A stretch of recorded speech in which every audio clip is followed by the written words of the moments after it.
அனைவருக்கும் வணக்கம். இன்னைக்கு நம்ம பார்க்க போற வீடியோன்னு பார்த்தீங்கன்னா, ஆணி திருமஞ்சன நாளில் வாங்க வேண்டிய பொருட்கள் என்னென்ன, வாங்க இன்னைக்கு அதை பத்தி தெரிஞ்சுக்கலாம்.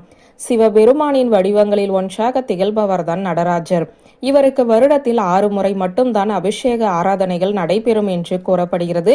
அப்படி 6 முறை நடக்கக்கூடிய அபிஷேக ஆராதனைகளில் 2 முறை மட்டும்தான் விடியற் காலையில் அபிஷேகங்கள் நடைபெறுமாம். அப்படி விடியற் காலையில் நடக்கக்கூடிய அபிஷேகங்களில் ஒன்றாக திகழ்வதுதான் ஆனி மாத வளர்பிறையில் வரக்கூடிய உத்திர நட்சத்திர நாள். அன்றைய தினத்தை தான் நாம் ஆணி திருமஞ்சனம் என்று கூறுகிறோம். அந்த நாளில் சிவபெருமானின் அருளை பெறுவதற்கு வாங்க வேண்டிய பொருட்களை பற்றி தான் இப்போது பார்க்க போகிறோம். சிவ அருள் ஒருவருக்கு கிடைத்துவிட்டால் அவர்களுக்கு இருக்கக்கூடிய கர்ம வினைகள் அனைத்தும் விலகும் என்றே கூறலாம். ஒருவருக்கு கர்ம வினைகள் விலகிவிட்டாலே அவர்கள் பட்ட கஷ்டங்கள் அனைத்தும் தவிடு பொடியாகும். மேலும் சிவசக்தி அடைவதற்குரிய வாய்ப்புகளும் உண்டாகும் என்றே கூறப்படுகிறது. பலரும் சிவபெருமானை வழிபாடு செய்வதற்கு முக்கிய காரணம் பிறவா நிலை அடைய வேண்டும் என்பதுதான். இந்த பிறவா நிலையை அடைவதற்கும் சிவபெருமானின் அருள் என்பது வேண்டும். அப்படிப்பட்ட சிவபெருமானின் அருளை பெறுவதற்கு அவருக்குரிய அம்சம் பொருந்திய பொருட்களை நாம் வாங்கி வைக்க வேண்டும். அப்படிப்பட்ட பொருட்களுள் சில பொருட்களை ஆணி திருமஞ்சன நாளில் வாங்கி வைப்பதன் மூலம் சிவ அருளை நம்மால் பரிபூரணமாக பெற முடியும். மேலும் செல்வ செழிப்பும் உயரும் என்றே கூறலாம். அதன் அடிப்படையில் முக்கியத்துவம் மிகுந்த முதல் பொருளாக திகழ்வதுதான் சிவபெருமானுக்குரிய ருத்ராட்சம். இந்த ருத்ராட்சத்தில் 5 முக ருத்ராட்சம் என்பது பொதுவான ருத்ராட்சமாக கருதப்படுகிறது. இந்த 5 முக ருத்ராட்சத்தை வாங்கி நம்முடைய கழுத்தில் அணிகிறோமோ இல்லையோ, பூஜை அறையில் வைத்து வழிபாடு செய்யும் போது சகலவிதமான நன்மைகளும் செல்வ செழிப்பும் உண்டாகும்.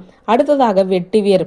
நடராஜருக்கு அணிவிக்கக்கூடிய மாலைகளில் மிகவும் முக்கியமான ஒன்றாக திகழ்வதுதான் வெட்டிவேர் மாலை. அதனால் வெட்டிவேரால் செய்யப்பட்ட ஏதாவது ஒரு தெய்வத்தின் உருவத்தை வாங்கி வீட்டு பூஜை அறையில் வைப்பதன் மூலம் நம்மிடம் இருக்கக்கூடிய நோய் நொடிகள் முற்றிலும் நீங்கும். கணவன் மனைவிக்குள் ஒற்றுமை உண்டாகும். இழந்த செல்வத்தை நம்மால் திரும்ப பெற முடியும். அடுத்ததாக சிவபெருமானுக்கு உரிய மலர்களுள் ஒன்றாக திகழ்வதுதான் தாமரை மலர். தாமரை மலரிலிருந்து கிடைக்கக்கூடியதே தான் தாமரை விதை. இந்த தாமரை விதையை வாங்கி வந்து வழிபாடு செய்வதன் மூலம் மகாலட்சுமி கடாட்சத்தை நம்மால் பெற முடியும். ஆணி திருமஞ்சனம் புதன்கிழமை வந்திருக்கிறது என்பதால் இந்த புதன் பகவானுக்குரிய பச்சை பயிரையும் வாங்கி வைத்து வழிபாடு செய்யலாம். அடுத்ததாக ஏதாவது ஒரு அபிஷேக பொருளை வாங்கி வைத்து வழிபாடு செய்யும் போது சகலவிதமான நன்மைகளும் உண்டாகும். சிவபெருமான் அபிஷேக பிரியராக கருதப்படுகிறார்.